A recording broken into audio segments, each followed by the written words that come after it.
In football, respect is earned on the practice field. And if you indeed practice what you preach, that respect stays with you when you leave it. It's why you still see Luke Laufenberg's name at UTEP. Luke was always around football, with his father an NFL quarterback and now broadcaster for the Dallas Cowboys. But Babe Laufenberg never pushed the sport on his sons Luke and Joe Willie. I wasn't raising athletes, I was raising young men. And if they wanted to play sports, great. But my primary focus was on, again, being a parent and raising good young men who were going to be good citizens. And although Luke waited until high school to play his father's game, he was hooked once he started. He was also pretty good. As a preferred walk-on at Texas A&M after high school, Luke realized practice was where he'd earn his keep. And that he did, from a future NFL All-Pro. He was a scout team tight end down there his freshman year, and guess who he had to block every day? Was that Myles Garrett? That maybe? would be Myles Garrett. Yeah, we're just putting that together. Yeah, and I remember I was at Cowboys training camp. I said, man, how's it blocking Myles Garrett? And he said, well, it's funny, Dad, if I can get my hands on him and I can sink my weight and I can get good leverage, he said, if I can do all that, I can hold him off for about a half a second. In December of 2017, Luke fell ill with what he thought was the flu.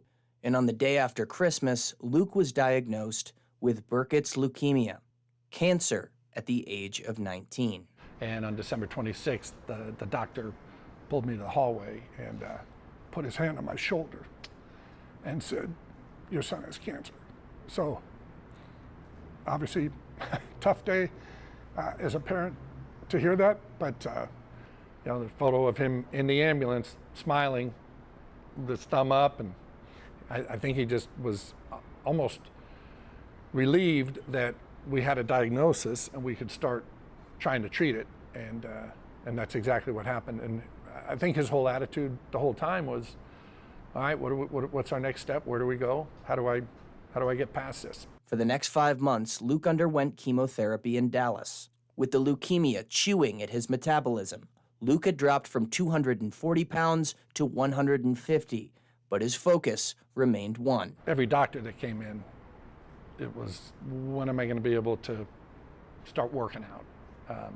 And they were just trying to literally keep him alive. Their focus was not to see when he could get into the weight room. But I think what kind of helped keep him alive, if you will, was the thought that I'm going to get my body back and I am going to play football again.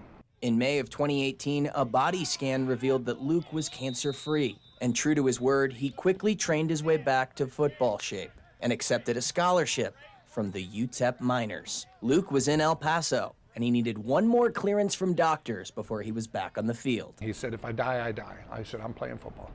So I said, well, yeah, we just may want to check this out. So his heart did check out to the point where he could play, and you know, I was very excited. I just remember thinking I'm going to go to that spring game that spring, and I mean, I'll just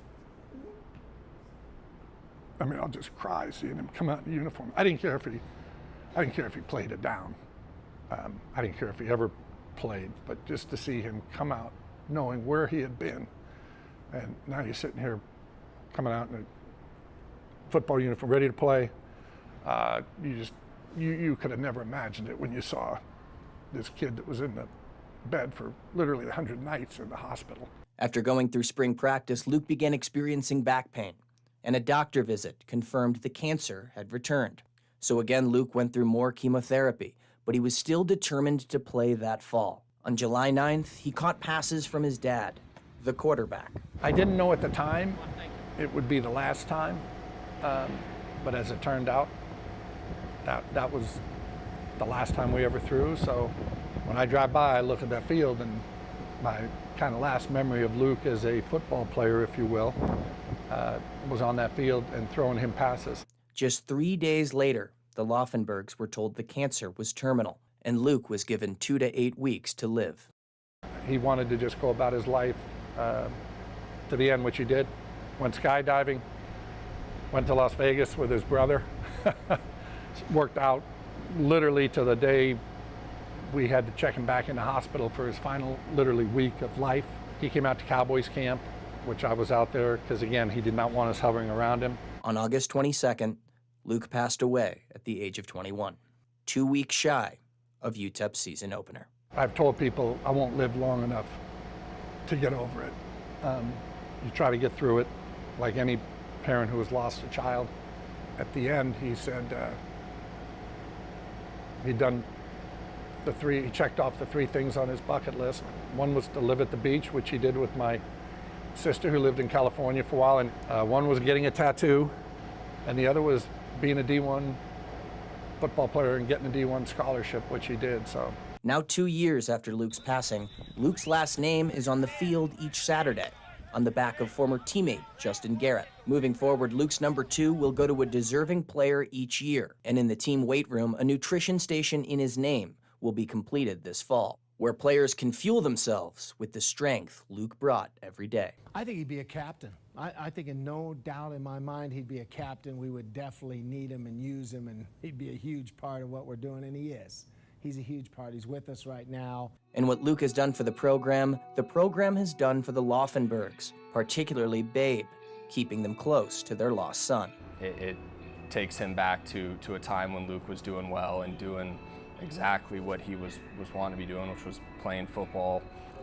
He loved it here at UTEP so much that I know it kind of uplifts my dad seeing those types of things. But whether you knew him or not, the principle, to live like Luke, is something for all of us to carry forward.